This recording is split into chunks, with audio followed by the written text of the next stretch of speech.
All right, let's talk USC Trojans. A slow start to the offseason that has ramped up significantly. We've got not one, but two great moves by USC that's going to help this team going forward. Exciting update out of LA. But first, I'm Nick, and this is Saturday Morning Inspection.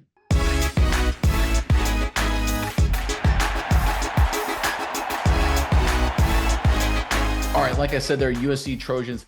Really good offseason after a slow start. They are making great moves, smart move after smart move. Lincoln Riley and his staff doing a great job. And we've got, again, not one, but two new additions to the squad that should make Trojans fans very happy. Let's jump right into these two reports. The first one is from SI.com.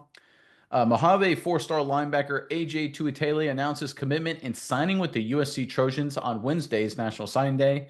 Tuitele chose the Trojans over offers from Arizona, Washington, and UNLV. The Las Vegas native stuffed the stat sheet in his senior campaign, registering 196 total tackles, including 39 tackles for loss, 9 passes defended, 5 sacks, and 2 forced fumbles. And the other report here, this is from Athlon Sports. This is a few days ago now. USC football created a top 20 recruiting class for the 2025 cycle, yet the Trojans weren't through topping off their freshman class, securing huge recruiting news on Tuesday. USC landed a late commitment from towering edge rusher Jaden Ramos of Conroe, Texas, who became a pre-late signing day addition for the Trojans.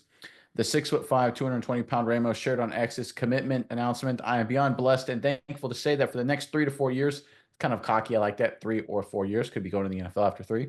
I will be continuing my academic and athletic career at USC. Defense, that's what we're seeing. Playmakers on defense, that's what we're seeing. That was the strategy from Lincoln Riley. That's what he has done this offseason. Obviously, quarterback, the moves he made there should put them in a great position long term. But this defense, USC, is built on playmakers on that side of the ball. Traditionally, that's when they're great, when they have those kind of playmakers. And it looks like they're doing everything they can to get those guys back into the program. Miles, I'm curious what your thoughts are on all of this, but USC fans, you first. Comment section below. Let us know which freshman, which new USC Trojan coming in the doors this spring are you excited to see going forward. Let us know which guys, quarterback position obviously is there, offense, defense. Let us know what freshman specifically you think is going to have a massive impact for this team. Put them in the comment section below. But Miles, give me your thoughts on just everything going on with the USC Trojans right now. Yeah, Nick, I think you hit the nail on the head here. Defense, that is the name of the game and what the Trojans are going after here.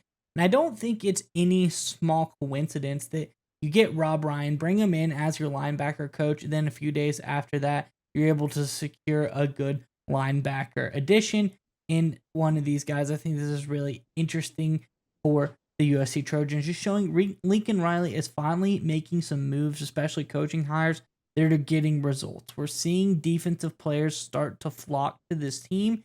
It's kind of not been the norm over the last few years with this program. Not something that we have seen happen too often, but lately it's been changing. You're seeing a lot of defensive guys come in this recruiting class, specifically 5 DBs, 2 linebackers, 5 defensive linemen. So that's 12 guys in the recruiting class alone that are coming over here. Then a ton of these transfers as well are from the defensive side of the football. I think almost half of them are defensive guys as well. USC really taking a hard charging approach to getting defenders and getting key defenders as well. And I just think this finally, Lincoln Riley showing he is putting a lot of effort, a lot of thought process into the defensive side of the ball. Maybe not him specifically, but allocating resources, getting the right coaching staff in place, allowing his recruiters to go after defensive guys. I think we're going to see a big change when it comes to the defensive side of the football for USC this year. I think they're finally going to turn the corner, and I really like what's going on down here for USC on the defensive side of things. Yeah, speaking of coaching staff, right? Rob Ryan's introductory press conference a few days ago, that was something else. But look, that's what you do when you trust guys, you bring in guys to solve problems, right? You let them cook, for lack of a better word. You let them get after it. And that's exactly what Riley has done. And this is one of the things no one's giving him credit for. A lot of coaches, if they have some expertise on one side of the ball or the other, offensive minded guy or defensive minded guy, it's hard for them to put a lot of resources into the other side just because it's against their nature. They'll appoint a defensive coordinator or an offensive coordinator and say, all right, I'll let you handle the X's and O's. I'll let you handle the game planning for that. But this is an offensive team or a defensive team, and we're going to recruit based on that. I think Lincoln Riley has just flipped the switch. It says, nah, we're done with that. I'm going to recruit coaches that are defensive coaches. I don't care if they're a little crazy. I don't care if they're a little weird. If they can coach good defense, we'll take it because we need good defense. And guess what? We're going to pour resources into getting quality playmakers on the defensive side of the football, not just quality playmakers on the offensive side. One thing Oklahoma Sooners fans really hated about Lincoln Riley, and obviously did great things for Oklahoma, was his de-emphasis of the defense wasted a lot of potential championship seasons. I mean, if you look at the quarterbacks they had down in Norman, you go Baker Mayfield, Kyler Murray, Jalen Hurts, right? They were absolutely stacked, but no titles, right? That's a lot of what Lincoln Riley learned from. It's like, listen, we did great on offense in Oklahoma. We just did amazing things, great seasons, but we couldn't win titles because our defense couldn't get stops when it mattered most because our coaching staff and our players weren't elite on that side of the ball. He's ran into similar problems with the USC Trojans, and it looks like he has finally fixed them with this approach. Again, it's not a one-time thing. These two recruits and Rob Ryan, they're not going to solve every problem, but it's just indicative of a larger trend. Like you said, allocating the resources, emphasizing a complete football team.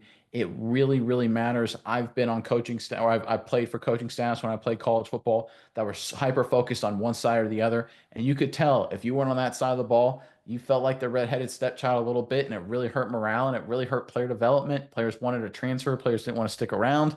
I think we're going to see a much more cohesive USC Trojans team, a much more complete team.